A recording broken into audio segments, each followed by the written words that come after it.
Hello! For today's video guys, gagawa tayo ng chocolate chiffon cake.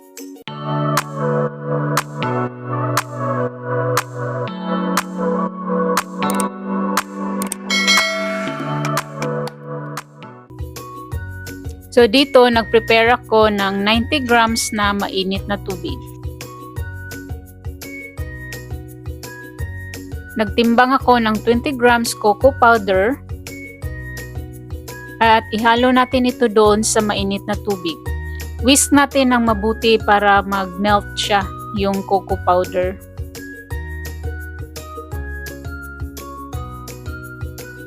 Whisk lang ng whisk hanggang wala na kayong makikitang lumps na cocoa powder.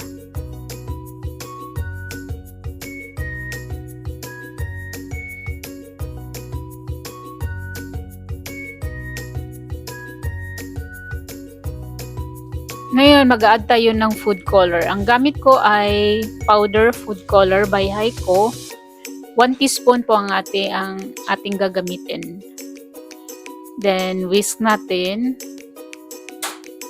Continue lang po sa pag-whisk. Then, mag-add po tayo ng Flavocol by Primera. Ito po ay chocolate flavor. 1 teaspoon ang ating i-add. Continue lang po sa pag-mix para mahalo ng mabuti yung mga in-add natin na ingredients. Ngayon, nag-add po ako ng 1 teaspoon coffee powder. Isa po ito sa magpa-enhance lalo sa chocolate flavor ng ating cake. Mix lang mabuti para wala pong lumps.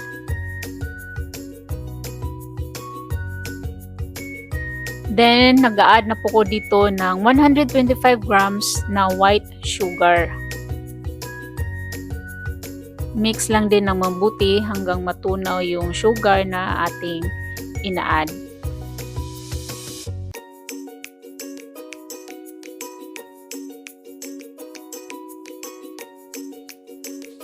So, by this time, mag-a-add na po tayo ng 4 pieces egg yolks. Hinihiwalay ko ang egg whites. Set aside po natin yung egg whites kasi gagamitin po natin yan mamaya sa pagmirang. So, mix natin ng mabuti din yung egg yolks.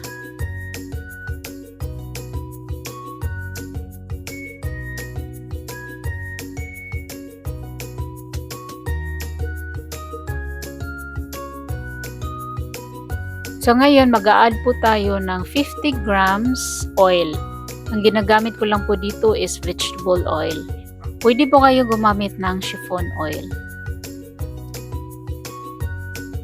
Then, haluin lang din ng mabuti para ma-incorporate po yung mga ingredients na ating in-add sa chocolate mixture.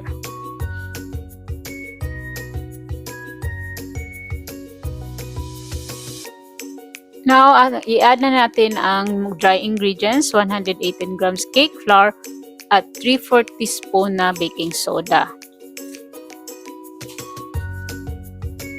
Mix po natin ito ng mabuti hanggang sa wala ng lumps na makikita or flowing na ang ating chocolate mixture.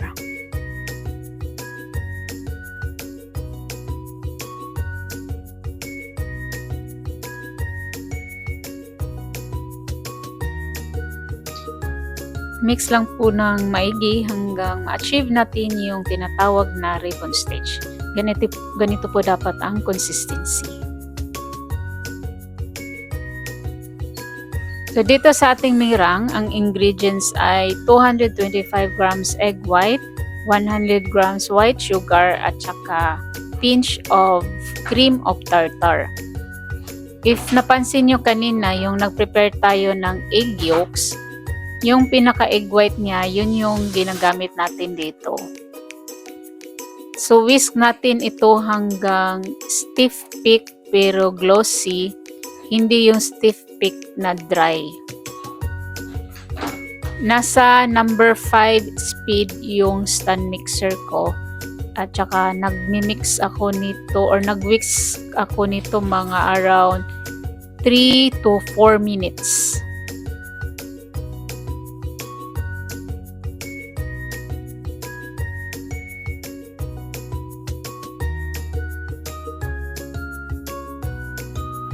Okay na ito. Check natin. So, ito yung stiff peak pero glossy pa rin. Yan. Hindi siya yung na-overwhip na stiff peak.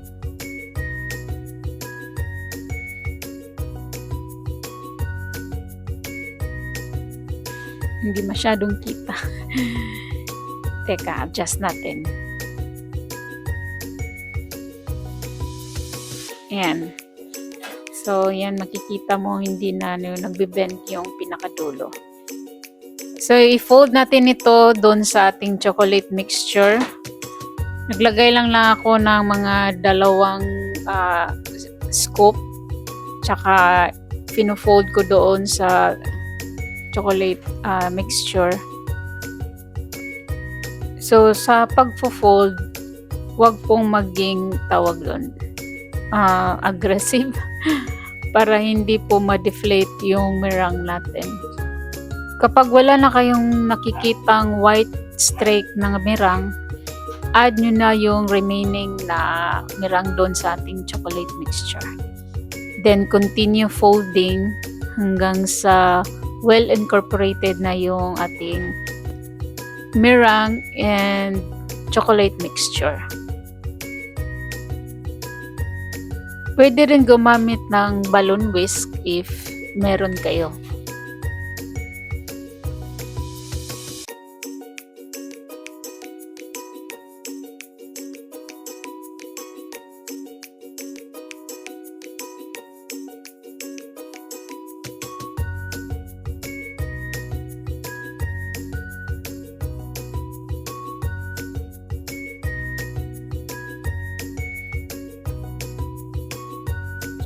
Ngayon, i-divide ko itong mixture into 3. This is for tatlong 6-inch size na cake. Naglagay ako ng parchment paper sa bottom. Wala po itong oil, parchment paper lang. Para hindi lang dumikit yung cake doon sa ating cake pan.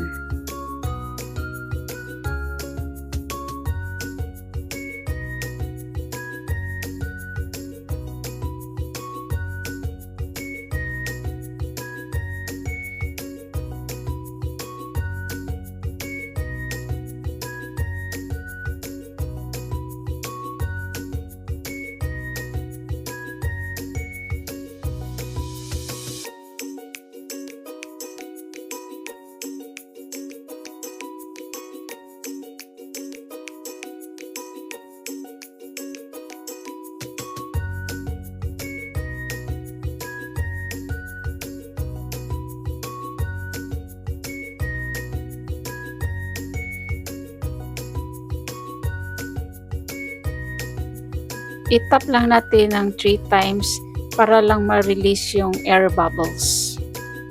I-bake natin ito at 170 degrees Celsius in 25 to 30 minutes. Make sure na naka-preheat yung oven natin bago isalang. To check if luto na yung cake natin, i-tap yung ibabaw at if nag-spring back, then it's already good.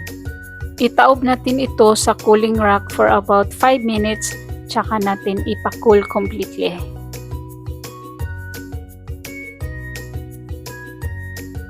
After 5 minutes, pwede na natin ito i-unmold and let it cool completely sa cooling rack.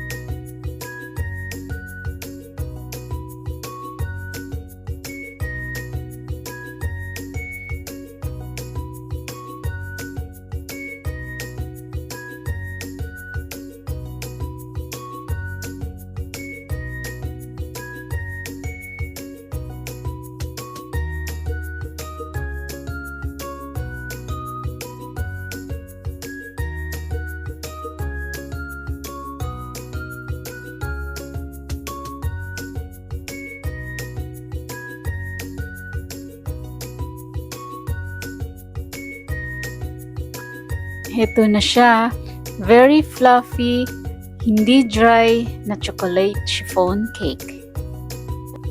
Ang recipe na to ay pwede niyong gawing cake base to any cake projects like customized cakes or celebration cakes.